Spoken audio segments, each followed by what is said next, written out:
welcome back to C2 Novel and Vocab Week 19 for our new novel book.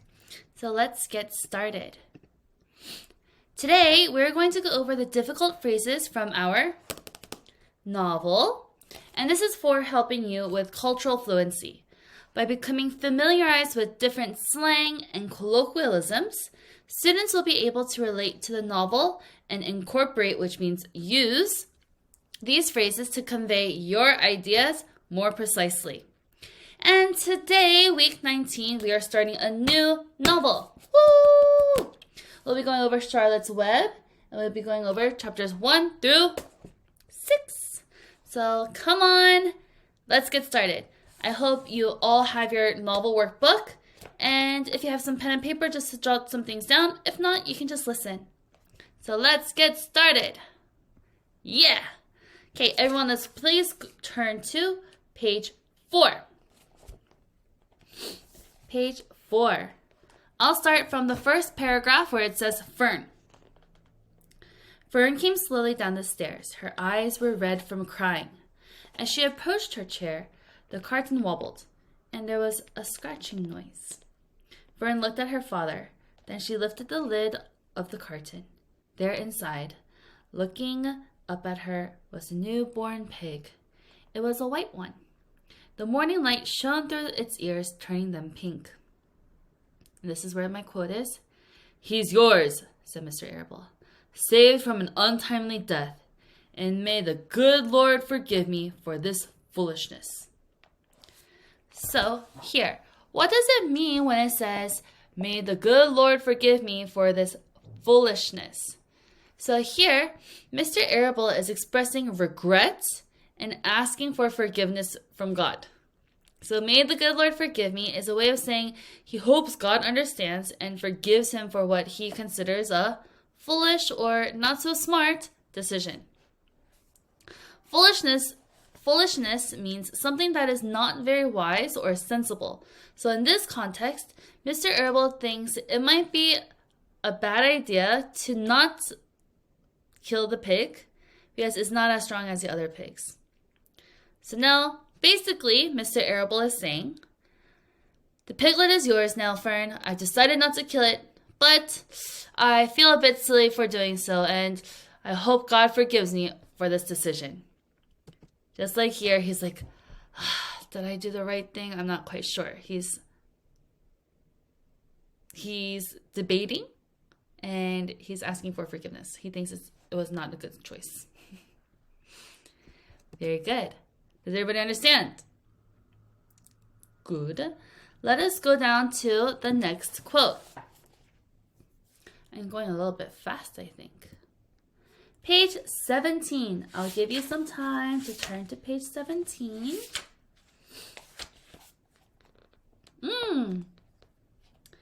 I'll start from here. About 2 big paragraphs down. "How does it feel to be free?" she asked. "I like it," said Wilbur. "That is, I guess I like it." Actually, Wilbur felt queer to be outside his fence, with nothing between him and the big world. "Where do you think I'd better go?"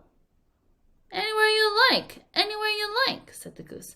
"Go down through the orchard, root up the sod. Go down through the garden, dig up the radishes, root up everything. Eat grass, look for corn, look for oats, run all over, skip and dance, jump and prance. Go down through the orchard and stroll in the woods. The world is a wonderful place when you're young." I finished on page 18. But here, it says root up the sod. What does root up the sod mean? First, this whole quote that the goose is saying to Wilbur is basically saying, it's instructing Wilbur to go and have fun and play. But here, root up the sod is a playful way of suggesting that Wilbur should dig or mess around in that area. Sod is actually the layer of grass and the soil beneath it. So grass and soil together is the sod. And when someone says root up the sod, they are suggesting disturbing the surface of the layer. So when he does that, he has to use his nose to root up the sod. So take the roots out of the soil. In summary, the goose is playfully instructing Wilbur to go and have a crazy adventure outside when he has the freedom to do it, and to cause a bit of chaos in the orchard and in the garden by doing all this stuff. So I have a picture here. This pig is rooting out the sod with his nose. And as you can see here in the second picture, their snout, which is the pig's nose, the snout gets very dirty. It's so cute. Very good. Root up the sod, and also says root up everything. So just make chaos, make the grass look crazy. Very good. Let's go to page 22. There's two things I want to explain about page 22. At the very top first, it's not here, but on the very top it says, "Look out for larvae," called the cows. "Look out for Zuckerman," yelled the gander. But we don't know what that is. That is a male goose. Okay? In terms of bird species, a gander is an adult male of the goose species, and a female goose is just called the goose. So, if you didn't know, there's a different name for a male goose and a female goose. Now you know. So let's go down to page 22. At the very bottom over here, this is where it is describing the slops. The slops meaning the pig's food. Okay.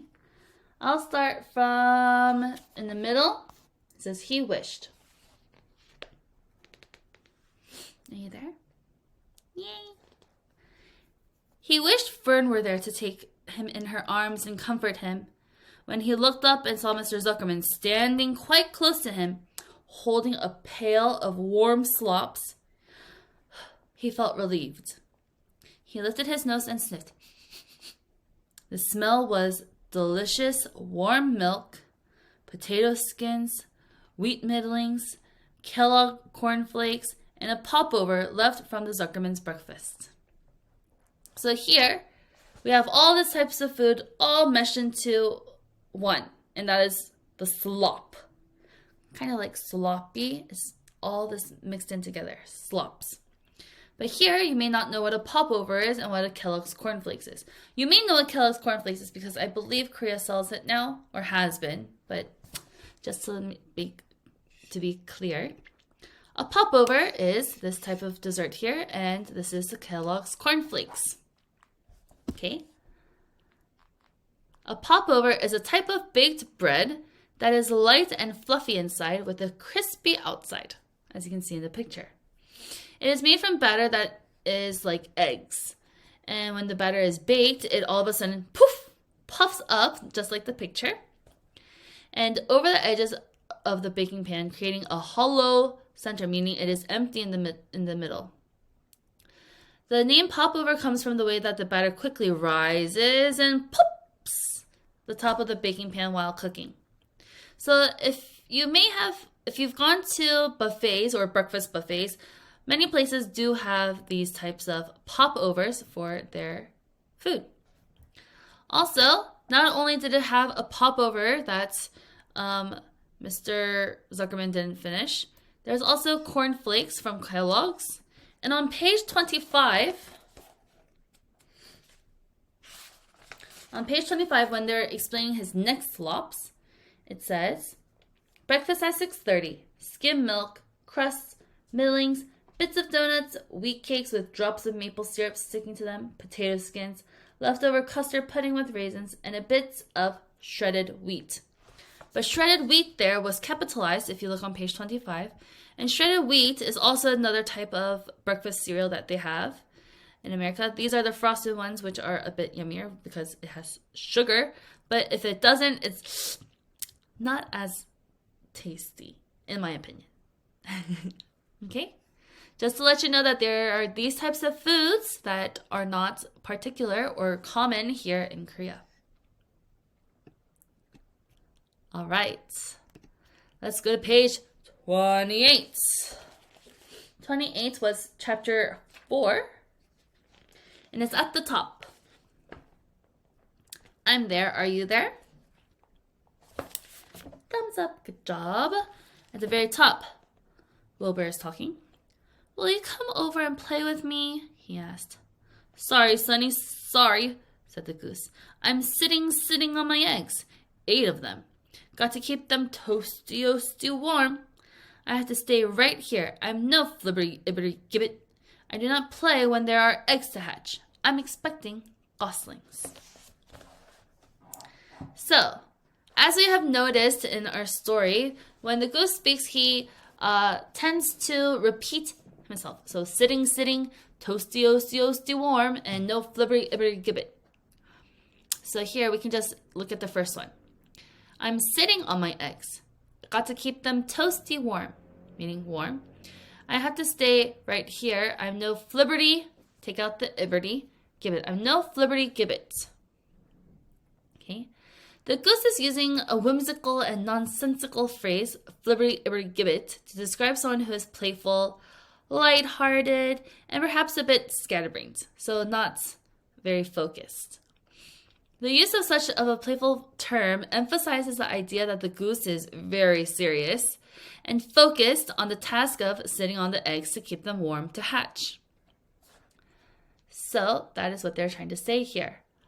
Also, the phrase flibberty gibbet is not really used everyday language, but can be found in literature, meaning books, and or conversation when someone wants to convey an idea of a light-hearted and carefree individual. Okay, so here it's just saying, hey pig, I'm busy. I need to stay here and stay focused on making my eggs warm. I cannot play with you. I'm no flibberty gibbet where I have time to play all the time. Very cute. Let's go to page 31. So here, after a few days with no friends, and now he's very lonely, as we can see. The chapter title is For Loneliness. Okay, he's very lonely because Fern hasn't been coming, and none of the animals want to play with him. So he's dejected, he's depressed, he's just hungry and just tired. So I'll start at the bottom of 30 to give some background information. The last paragraph. It says, late that afternoon, Lurvy went to Mr. Zuckerman. I think there's something wrong with that pig of yours. He hasn't touched his food. Give him 2 spoonfuls of sulfur and a little molasses, said Mr. Zuckerman. Wilbur couldn't believe what was happening to him when Lurvy caught him and forced the medicine down his throat. This was certainly the worst day of his life. He didn't know whether he could endure the awful loneliness anymore. So here it says 2 spoonfuls of sulfur and a little bit of molasses. But then if we read continuingly, which you should, it says that it was medicine. So this medicine is this sulfur and molasses. But it is not used anymore. So first, let me explain what sulfur is. Sulfur is like a chemical element, and here he's trying to give Wilbur this sulfur because historically, sulfur has been used as medicine for treatments for different types of conditions. It was believed to have health benefits, although modern medicine now has evolved, and really sulfur isn't used as medicine anymore today. Okay. But second, molasses. What is molasses? Molasses is a thick, dark syrup, kind of made by sugar. It's a byproduct. It's what happens from the refining process. It is often used in cooking and baking as a sweet and rich flavor. Here, he's trying to say, okay, give him the sulfur, which is the medicine, and then give him some molasses to try to hide the bad taste of the sulfur and have a sweet taste at the end. So basically, in simpler terms, Mr. Zuckerman is recommending a remedy for Wilbur's health, which includes giving him 2 spoons of sulfur, which back then was perceived to give health benefits, and a little bit of molasses to make it appealing and taste better for Wilbur. So you can see this is how animals were cared for back then. Let's see when this book was written. It says the copyright was in 1952 in your book. You can find it on the cover page and then the second page here. It says copyright. So that is a long time ago, 1952, and we are in 2023, very long time ago. So now, of course, we don't use sulfur and molasses for our farm animals anymore, neither for people. Okay, so basically medicine. Page 37. Boop, boop, boop, boop. Here, Charlotte has, or not Charlotte, I just gave it away. Wilbur has met a friend named Charlotte. Yes, as I just said. And as you can see in this picture, he's looking up at the spider web here, and that is where Charlotte is. And I'll be looking at over here. Okay. It says, I'll start from actually the top. Let's read it a little bit together. My name, said the spider, is Charlotte. Charlotte what? Asked Wilbur eagerly. Charlotte A. Kavatka. But just call me Charlotte. I think you're beautiful, said Wilbur. Well, I am pretty, replied Charlotte. There's no denying that. Almost all spiders are rather nice looking. I'm not as flashy as some, but I'll do. I wish I could see you, Wilbur, as clearly as you can see me. And Wilbur says, why can't you? Asked the pig. I'm right here. Yes, but I'm nearsighted, replied Charlotte. I've always been dreadfully nearsighted. It's good in some ways, not so good in others. Watch me wrap up this fly. So what is nearsighted? Here, as you can see, nearsighted is a way that people can see. With normal vision, you can see from the left. You see what's in front of you and what's ahead. But nearsighted means you can only see what's near you. So you're good at reading a book and you have good vision then. But when you're looking at a far sign far away, that's really hard for you to see. Are any of you nearsighted? The opposite would be farsighted, meaning you're good at seeing signs and things from far away, but when you're trying to read a book, it's very blurry to you. Okay, so here, this is to humorously explain that she cannot see well from a distance, and here she's trying to say nearsighted, just like how some humans have this difficulty seeing. So spiders in reality do not have the same vision capabilities as humans because most spiders are not known for having excellent eyesight. So that's why she says that she can't see far away. And instead they rely on other senses like their touch and vibration and feeling and other things like that to go around. And some spiders even have multiple eyes with different functions and uses, but their vision is usually and generally adapted by trying to find motion. So when Charlotte says that she is nearsighted, like the picture on the right, it's just a fun way to express that she cannot see very well and just trying to have fun with it. So are you nearsighted or are you farsighted, or can you see both very well? Next. Page 40. 40. It is the second indent, but I will start from the first indent. It says, "It's cruel," replied Wilbur, who did not intend to be argued out of his position. "Well, you can't talk," said Charlotte. "You have your meals brought to you in a pail. Nobody feeds me. I have to get my own living. I live by my wits. I have to be sharp and clever, lest I go hungry. I have to think things out, catch what I can, take what comes, and it just so happens, my friend, that what comes is flies, insects, and bugs. And furthermore," said Charlotte, shaking one off of her legs. Do you realize that if I didn't catch bugs and eat them, bugs would increase and multiply and get so numerous that they destroy the earth, wipe out everything? But first, before we go on to all that, let's go back to where my quote has come from. It says, I live by my wits. I have to be sharp and clever, lest I go hungry. So here, she is explaining that she has to rely on her intelligence and cleverness to survive because she doesn't have someone always providing food for her.